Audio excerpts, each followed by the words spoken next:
अच्छा, हुआ क्या कि शाम को जो लौटी ऑफिस से तो हमसे कहने लगी, यार वो हमारे क्या कहते हैं, कंधे में दर्द हो रहा है, गर्दन से लेके कंधे तक पूरा फैला हुआ है।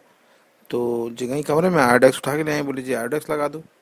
अरे हमने कही यार तुम्हारा यार जी कंधे में दर्द, मतलब हम तो मतलब हद है यार, तुमसे इतने समय से समझा रहे हैं कि थोड़ी एक्सरसाइज किया करो, थोड़ा योगा वोगा करो, थोड़ा अपने कंधे को हिलाओ डुलाओ। अब जी देखो, जी दर्द शुरू। तो अच्छा हुआ तुमने हमारी बात मान ली, नहीं तो आप का बताया, नहीं तो तुम्हारी तो जो जोन जोन हालत है तुम्हारे शरीर की, मतलब हमने इनको समझाया था एक दिन कि तुम पैदल जाया करे ऑफिस में, थोड़ी कसरत हो जाती है उससे। तो कम से कम चलो उतना मान लिया इनने, तो समझो घुटना बचा हुआ है इनका, कमर बची हुई है। नहीं तो फिर तो वैसे भी अभी इनका थोड़ा सा, आपको बताया, इनको तो बोलना अच्छा नहीं लगता, थोड़ा सा ओवरवेट की साइड ही समझ के चलो आप तो। लेकिन वो भी जब कीजिए, आधे घंटे सुबह से चल के जाती हैं पैदल, आधे घंटे शाम को लौटते हैं। अगर समझो कि हम कार से छोड़ने लग जाएंगे कल से, मतलब दया तो आती है यार, लेकिन अब दया के पीछे अगला एकदम से मतलब उसकी हालत खराब हो जाए और आप उसके ऊपर मतलब अब हिमची बना के छोड़ो उसको, वैसा तो नहीं कर सकते ना दया भारी, दया करते करते। तो हमने इनसे कही है कि भैया तुम पैदल ही जाया करो, तो उससे कम से कम इनका ये सब मेंटेन है कि पैर में दर्द नहीं होता, घुटने में दर्द नहीं होता, कमर ठीक ठाक है अभी तक। हालांकि आगे चल के तो होना ही होना है इनको, लेकिन अभी तो फिलहाल फिलहाल तो कम से कम ठीक है। तो कहने लगी हमारे कंधे में दर्द है, आयोडेक्स लगा दूं। अरे हमने कहा यार तुम ये नहीं समझ रही कि आयोडेक्स से क्या होगा, क्या होगा, हम हमें कोई परेशानी नहीं है, आपस में यार हस्बैंड वाइफ है, आयोडेक्स लगा देंगे, हमें कौन सा दिक्कत है उसमें, और एक दूसरे की मदद नहीं करेंगे तो कौन करेगा। हम लगा देते हैं आयोडेक्स, उसमें कोई दिक्कत नहीं है।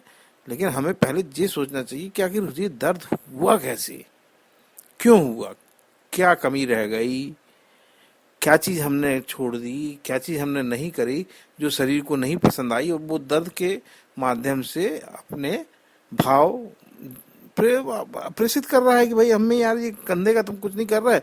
वो दर्द करके, वो तो यार बच्चा जैसे रो के बताता है कि हमें दूध चाहिए, वैसे शरीर दर्द करके बताता है कि यार ये इस वाले एरिया की तुम ढंग से केयर नहीं कर रहे हो, वो सिस्टम वही है।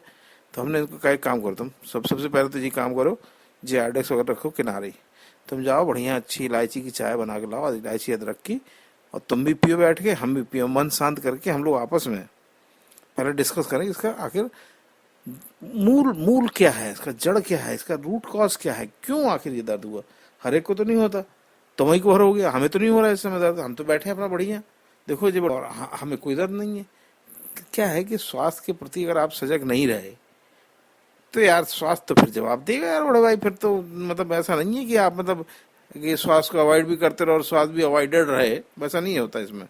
आप इग्नोर करोगे तो स्वास्थ्य बोलेगा भैया आप या तो यू लव मी और या तो you hate me, you can not ignore me. स्वास्थ्य का तो ये सिस्टम ही है, वो तो बता के रहेगा कि नहीं तुमने इस चीज की करने की, अब लो झेलो। तो तुम्हारे, और तुम्हें याद है तुम जब वो खरीद रही थी अपना वॉशिंग मशीन, तो हमने कहा था तुमसे यार ये तुम वॉशिंग मशीन खरीद लो, हमें कोई दिक्कत नहीं।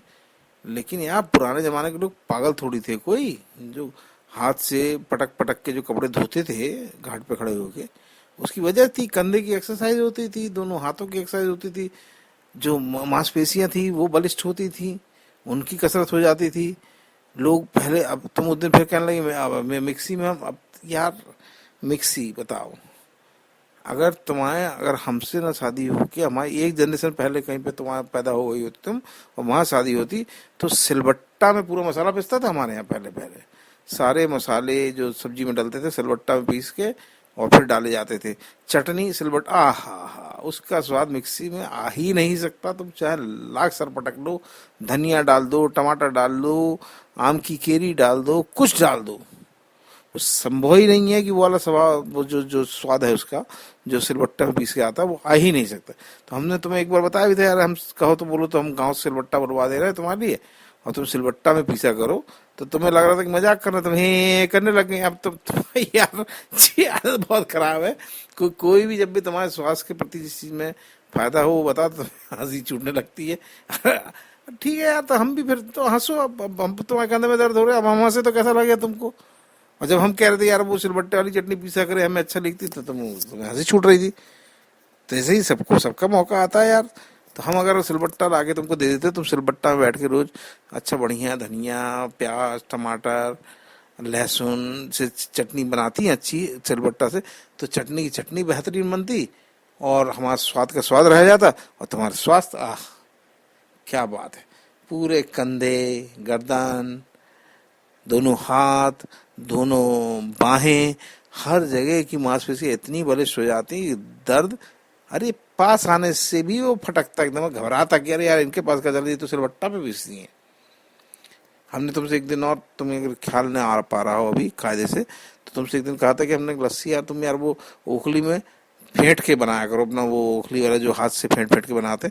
अब तुम वही, अरे मिक्सी में तो वैसे के वैसे तो पिसना है, वैसे के वैसे तो घुलना है, वैसे के वैसे ही तो फटना है, अरे तो फिर लो, वैसे के वैसे तो गर्दन में दर्द हो गया। अब ये यार चिढ़ाने वाली बातें नहीं है, लेकिन हम तुम्हें बता रहे हैं। और अब देखो, अब ये थोड़े दिन पहले वो पड़ा था अंतर्राष्ट्रीय योगा दिवस, तो हमने इनसे कही थी यार तुम चले जाना उसमें, योगा करे आना, कम से कम उस बहाने तुम्हें समझ में आया कि योगा क्या होता है, उसके क्या फायदे हैं, और भीड़ के साथ में कर भी लोगी, अकेले में तुम्हारा कोई चीज़ में मन लगता नहीं है। तो हमने कहा उस दिन बस इतना ही करना है कि जैसे रोज 6 बजे उठती हो और अपना 8 बजे तक घर का काम हम समेटती हो, उस दिन 4 बजे उठ जाना। कौन सा अंतर पड़ रहा है 2 घंटे पहले उठने में यार? जब इतना जरूरी काम करने जा रहे हो 2 घंटे पहले उठ जाओगे, तो कौन सा ऐसा है कि मतलब तुम्हारे दिन काम नहीं चलेगा, कि दिन नहीं गुजर पाएगा, कि 2 घंटे में कोई मतलब ऐसी आफत आन पड़ेगी? लेकिन नहीं, कहने लगे इसका क्या मतलब है, सरकारी वो उससे हो रहा है, अंतर्राष्ट्रीय योगा दिवस मनना है, हम सरकारी कर्मचारी तो हमारे ऊपर कंपलसरी हो ऐसा, हम तो छुट्टी की अर्जी लगा दे रहे। हमने लगाओ फिर भुगतो, छुट्टी की अर्जी लगा दी, लेकिन बीमार हैं, लो अर्जी क्या लगाई, जैसे कि इनविटेशन कार्ड दे आए, मुझे पड़ गई बीमार, लो कंधे के दर्द शुरू हो गया।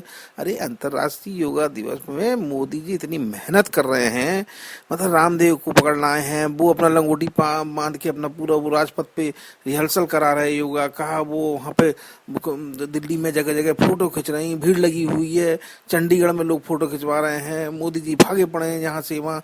मतलब तुम यार सबको क्या तुम ऐसा समझ के चल रही हो, मतलब यार ये सब मजाक कर रहे हैं क्या यार? अरे तुम्हारे जैसे लोग हैं जिसके चक्कर में मोदी जी का कोई काम नहीं हो पा रहा, ना विकास यात्रा हो पा रही, ना योगा हो, सच कहीं से मन भी भटकाना हो किसी का कि चलो भाई विकास यात्रा की तरफ किसी का ध्यान ना जाए, कोई 15 लाख ना मांगने लग जाए, कोई जी ना पूछने लगा है वो अपने आरबीआई के गवर्नर का क्या हुआ।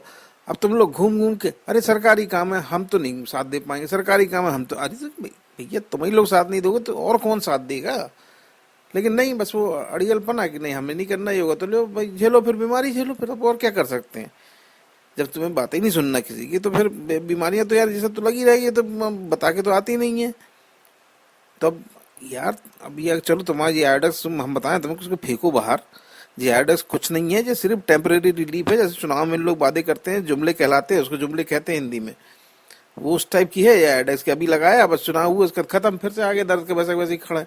और तुम्हें वो चीज़ समझ में आएगी नहीं कि ये सब ज्ञान की बातें हैं, तुम लोग क्या यार परे की। तुम तो एक काम करो, बस ये एडेक्स उठाओ, इसको हमारे कमरे में रखे आओ, कई बार दोपहर में हम अकेले रहते हैं, सर और दुखता है तो हम हल्का सा लगा लेते हैं। बाकी तुम्हारे तो यार तुम अपना एक्सरसाइज से सब ठीक करो, जैसे हम बता रहे हैं, कम से कम कल से तुम, और कुछ नहीं हो रहा, कम से कम तुम कपड़े धोने लग जाओ हाथ से, वॉशिंग मशीन बेचो बाजार में, और या फिर तुम अपनी मिक्सी अलग करो यार, कम से कम चटनी बनाने लग जाओ, हमारा हमारा स्वाद का स्वाद रह जाएगा, तुम्हारा स्वाद बन जाएगा, कुछ सवाल नहीं उठता कोई बीमारी आसपास फटक जाए। लेकिन अब देखो, अब समझा रहे हैं तुमको, अब तुम्हारा समझ में आ जाए तो ठीक है, वरना फिर तो जो है सो है ही है। चलो भैया फिर मिलते हैं, नमस्कार।